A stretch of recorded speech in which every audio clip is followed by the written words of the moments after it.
Saludos apreciados estudiantes, les habla su profesor de biología Alejandro Gamboa y en esta tercera unidad temática hablaremos de la biotecnología.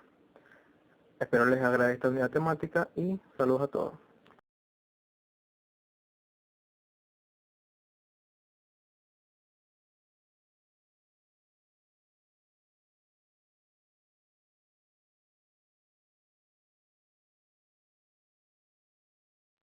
Dentro de las preguntas claves que responderemos a lo largo de esta presentación se encuentran las siguientes. Primero, ¿qué es la biotecnología? ¿Cómo se recombina el ADN? ¿Y qué es la ingeniería genética? Estas y otras preguntas serán respondidas a lo largo de la presentación.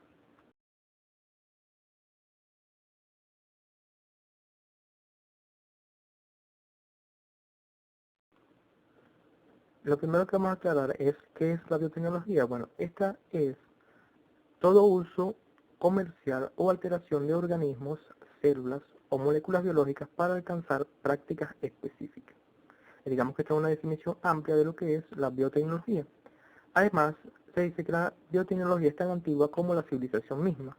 Hace ya más de 10.000 años, las culturas neolíticas usaban levaduras para elaborar cerveza o vino, de forma muy parecida a lo que hacemos hoy en día. Un ejemplo es que unos fragmentos de calabaza de México de hace 10.000 años tenían semillas más grandes y cáscaras más gruesas. Esto es un indicio de un cultivo selectivo, y el cultivo selectivo es una de las primeras formas de manipulación genética. Esto es una muestra de cómo la biotecnología fue utilizada primitivamente. Uno de los temas relacionados con la biotecnología es el papel que cumple la ingeniería genética. ¿Y en qué consiste esta? Bueno, esta consiste en la modificación del material genético para alcanzar metas específicas. Las células y organismos creados por la ingeniería genética les han sido suministrados, agregados o modificados genes. Uno de los objetivos que percibe esta ingeniería genética es aprender más sobre los procesos celulares, como en este caso la herencia de los organismos, ofrecer una comprensión y tratamiento a las enfermedades diagnosticadas en la actualidad y generar ventajas económicas y sociales. Uno de los elementos utilizados en la ingeniería genética es el ADN recombinante. ¿Y qué es el ADN recombinante? Bueno, esta es una herramienta de la ingeniería genética.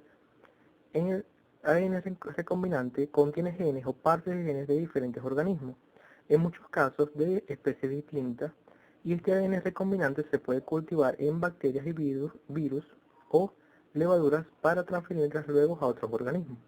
Lo que se hace es utilizar este ADN recombinado para transferirnos a células y organismos y así crear los conocidos animales y plantas transgénicas, es decir, cambiados o agregados o modificados genéticamente. Ya que hemos mencionado los transgénicos, hay que describir qué son estos transgénicos. Estos son plantas y animales que expresan un ADN que ha sido modificado o obtenido de otras especies. Esta tecnología fue inventada en los años 70 y ha crecido espectacularmente en el último tiempo. Actualmente se sabe que casi todos los laboratorios dedicados al análisis celular, a la genética, a la base molecular de las enfermedades y a la evolución utilizan el ADN recombinante justamente para crear transgénicos. Uno de los productos creados, o digamos que los productos creados por la ingeniería genética se utilizan antes de otros que están disponibles, es decir, hay preferencia de utilizar los productos generados por la ingeniería genética en lugar de otros. Un ejemplo de ellos es la insulina humana y las enzimas. Aún así, hay cierta preocupación sobre la prudencia y seguridad de estos productos creados por ingeniería genética. Ya que hemos mencionado al ADN recombinante, hay que describir de dónde proviene este proceso de recombinación del ADN. Bueno, hay ciertos procesos naturales que permiten la transferencia de ADN de un organismo a otro o de una especie a otro. Un ejemplo de esto está claramente en la naturaleza, donde muchas especies recombinan. La recombinación del ADN se lleva a cabo durante la reproducción sexual. Ocurre en un proceso conocido como entrecruzamiento o crossing over. Esto ocurre en la meiosis 1 y allí el ADN se intercambia ADN materno con el ADN paterno y los cromosomas generados contienen nuevas combinaciones. Entonces ocurre un proceso de recombinación y es producto netamente de la reproducción sexual natural. Aunque este proceso es considerado natural y un proceso de recombinación del ADN, el ocurrido en los laboratorios es considerado digamos que por el público, de forma antinatural. Sin embargo, es bien sabido que esto ocurre en la naturaleza muy frecuentemente. Otro proceso que está relacionado con este tema de la biotecnología es la transformación bacteriana. ¿Y qué es esto? Bueno, las bacterias sufren varios tipos de recombinación que hacen posible la transferencia de genes entre especies no afines, es decir, especies diferentes. La transformación permite a las bacterias capturar ADN libre del ambiente proveniente de otras bacterias. También ocurre que la transformación cuando las bacterias capturan pequeñas partículas de ADN llamadas plásmidos. ¿Y qué son los plásmidos? Bueno, los plásmidos se encuentran en hongos, algas y protistas y tienen un tamaño aproximado de 1000 a 10.000 nucleótidos de longitud.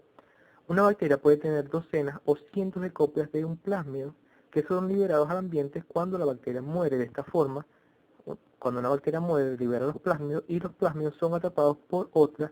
Sabemos que estos plásmidos contienen ADN, lo que permite la transferencia de genes de una especie a otra. Ya que los hemos mencionado a los plásmidos, hay que hacernos la pregunta, ¿para qué sirven realmente estas moléculas o estas moléculas de ADN? Bueno, en muchos de los casos, los genes de los plásmidos permiten a las bacterias crecer en ambientes nuevos y metabolizar nuevas energías. Por ejemplo, pueden metabolizar inclusive el petróleo u otros hidrocarburos. Además, otros plásmidos generan síntomas de enfermedades como diarrea. ¿Y en qué beneficia esto a la bacteria? Bueno, esto le permite a la bacteria diseminarse e infectar nuevos huéspedes. Otro tipo de plásmidos permiten crecer en presencia de antibióticos y esto es fundamental para las bacterias porque ocurre que en los hospitales bacterias con plásmidos de resistencia a antibióticos se diseminan rápidamente entre los pacientes y médicos, lo que convierte la infección resistente a antibióticos en un problema serio. Vemos cómo los plásmidos facilitan la multiplicación y reproducción de las bacterias y a su vez les beneficia a aprovechar la energía presente en el ambiente. Espero les haya gustado esta nueva temática que sirve de introducción a lo que es la biotecnología y los motivos a que realicen las actividades planteadas para esta unidad temática. Saludos a todos. Ingeniería genética y agricultura, es decir, la relación entre la ingeniería genética y la agricultura. Hoy se sabe que la ingeniería genética está sustituyendo rápidamente a las técnicas tradicionales de reproducción, ya que con estas se pueden producir mejores variedades de plantas. Se generan lo que son conocidas como plantas transgénicas o plantas modificadas genéticamente. Estas se producen por diversos procedimientos y una técnica común es donde se inserta ADN recombinante mediante un plásmido presente en bacterias que infectan a las plantas. La inserción directa de genes en células vegetales mediante una pistola de gen que dispara partículas recubiertas de ADN. Digamos que este es el procedimiento. Se dispara directamente al interior de las células.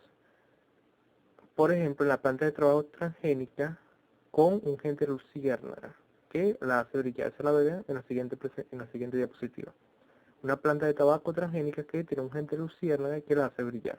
Entonces vemos cómo esto es un ejemplo de cómo se utiliza la ingeniería genética para transformar genéticamente a las plantas y producir ciertas mejoras en ellas. Además de lo anterior, entre la ingeniería genética y la agricultura hay una estrecha relación debido a que la aplicación agrícola más extensa de la ingeniería genética se da en el cultivo de plantas más resistentes a enfermedades, insectos y malezas.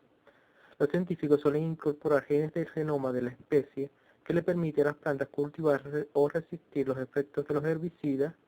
Además, se pueden aplicar herbicidas a fin de matar a las malezas con que las plantas compiten. Entonces, esta resistencia a insectos se genera incorporando genes de una bacteria conocida como Bacillus thuringiensis, que esta bacteria contiene un código para la síntesis de un insecticida natural llamado toxina BT, debido al nombre de la bacteria. Entonces, esta toxina le confiere la resistencia a las plantas. Vemos cómo se aplica la ingeniería genética para que las plantas sean resistentes a los insectos.